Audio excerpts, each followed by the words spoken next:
सहाफ़ी तजज़ियाकार, उन्होंने हमें ज्वाइन किया। बहुत शुक्रिया पराचा साहब आपके वक्त का। पराचा साहब, इस वक्त ये कुछ खबरें सामने आ रही थी, खेलदास साहब कह रहे हैं कि नहीं, मियां नवाज शरीफ साहब वापस आएंगे, 21 अक्टूबर फाइनल है। उनकी वापसी के हवाले से जो दो आरा हो रही हैं वो नहीं है कि अभी नहीं आना चाहिए, थोड़ा डिले रखना चाहिए, मुस्लिम नून के अंदर है। तो मियां नवाज शरीफ की वापसी, आपका तज्जिया और आपकी खबरें सर क्या कह रही हैं? शहर इक़्तिदार में बैठे हुए उनकी वापसी भी हो रही है और फिर जलसे में या जेल में, किधर वापसी हो रही है उनकी? में तो कोई शक नहीं है। और जिस तरह जोरों शोर से तैयारियां कर रही है पाकिस्तान मुस्लिम लीग नून, और लोग भी एक रिस्पांस भी नजर आ रहा है। कल मियां शहबाज शरीफ साहब निकले थे अपने हलके में, वो कोई इलेक्शन कैंपेन से हट के मियां नवाज शरीफ के इस्तकबाल के लिए लोगों को निकालने के लिए निकले थे। तो sizable number of people they were there.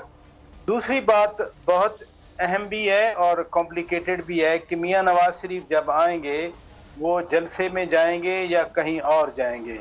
देखें, जो इस वक्त की सूरत हाल है, इसको मुस्लिम लीग नून भी तस्लीम करती है कि अगर तो इन्होंने कोई पहले मुनासिब जमानत का बंदोबस्त नहीं किया, जिसे हम कहते हैं हिफाजती जमानत या कस्टडी बेल जिसको कहते हैं, अगर उन्होंने नहीं किया, नून लीग ने या अदालत ने कस्टडी वाली जमानत नहीं दी, बेल नहीं दी, तो फिर तो मियां नवाज शरीफ को लामहला वो जलसे में नहीं जा सकेंगे। उनको वहां पर एयरपोर्ट पर ही जब लैंड करेंगे उनको फिर वो टेक ओवर किया जा सकता है, उनको यानी पकड़ा जा सकता है। ये कानूनी पोजीशन ये है। लेकिन नून लीग बार बार ये बात कर रही है कि हम अपनी कानूनी टीम के साथ मशावरत कर रहे हैं। प्लस वेरी इंपॉर्टेंट, जो केयर टेकर प्राइम मिनिस्टर अनवारुल्लाह काकर साहब ने बात की कि हमने भी लॉ मिनिस्ट्री से रजू किया है कि मियां नवाज शरीफ जब वापस पहुंचेंगे तो इंतजामी तौर पर उनकी वापसी के लिए हमने क्या करना है। तो लॉ मिनिस्ट्री की ओपिनियन भी आ जाएगी। प्लस जो नून लीग लीगल डिस्कोर्स लेने जा रही है, मैं कहना ये चाह रहा हूं कि मामला अदालत के पास ही होगा। अदालत अगर एक प्रेसिडेंट है, और प्रेसिडेंस ये है कि जब इसहाक डार साहब आए हैं, बिल्कुल इसी सूरत हाल में थे। इसहाक डार साहब आए और उन्होंने कोई कस्टडी वाली बेल ली हुई थी। 2 दिन के बाद उन्होंने सरेंडर किया अदालत के सामने और उनकी जमानत कंफर्म हो गई। तो सिमिलर लाइंस पे नून लीग सोच रही है। अदालत क्या उस दिन इनके साथ सलूक करेगी उसको तो हम जज नहीं कर सकते। एक प्रेसिडेंट भी पड़ा है और प्लस जब आकर खुद को सरेंडर करेंगे तो उसमें अदालत ने, इस्लामाबाद हाई कोर्ट ने उनका राइट टू अपील जो है वो पेंडिंग रखा हुआ है। वो 30 डेज वाला बार नहीं लगाया था हाई कोर्ट ने जब ये इनकी जमानत के फाइल की गई थी। तो वो right of appeal is pending, वो एक कानूनी राइट है। लेकिन इस वक्त आप मुझसे पूछें कि वो जेल जाएंगे या जलसे में जाएंगे, तो ये कानूनी अमल है।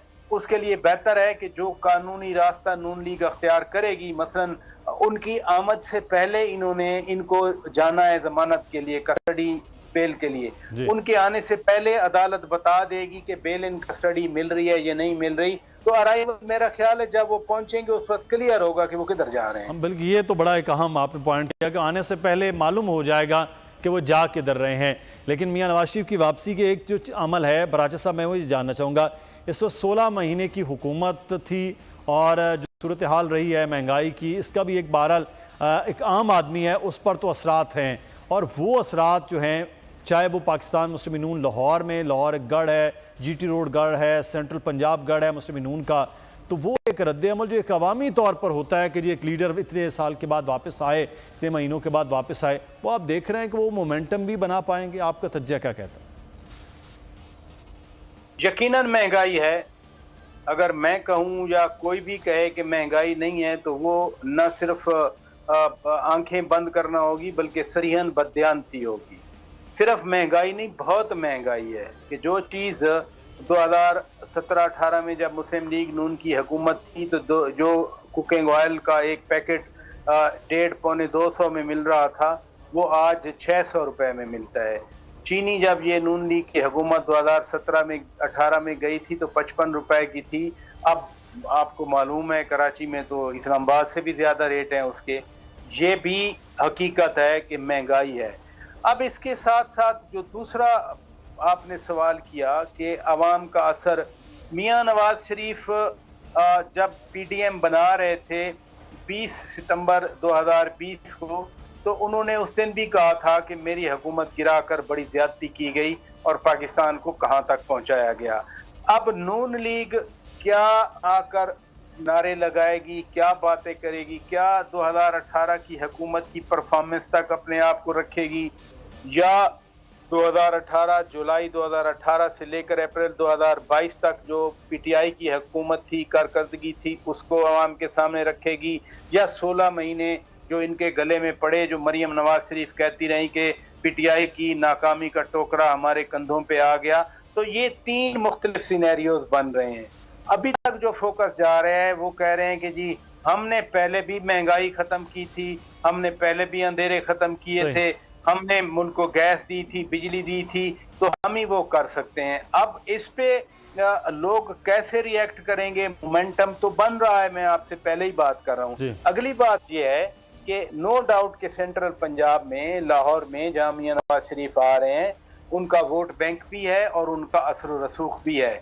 किस हद तक ये असर व रसूख जो है वो लोगों को बाहर लाने में इनके अपने लोग कामयाब होते हैं? मत भूलिए, पूरा जो गुजरांवाला डिवीजन है, जिसमें गुजरांवाला है, सियालकोट है, फिर कसूर के अदला है, फिर साहिवाल है, फिर सरगोदा है, ये सारी सीटें नून लीग ने 2018 के इलेक्शन में जीती थी, डिस्पाइट ऑल ऑड्स।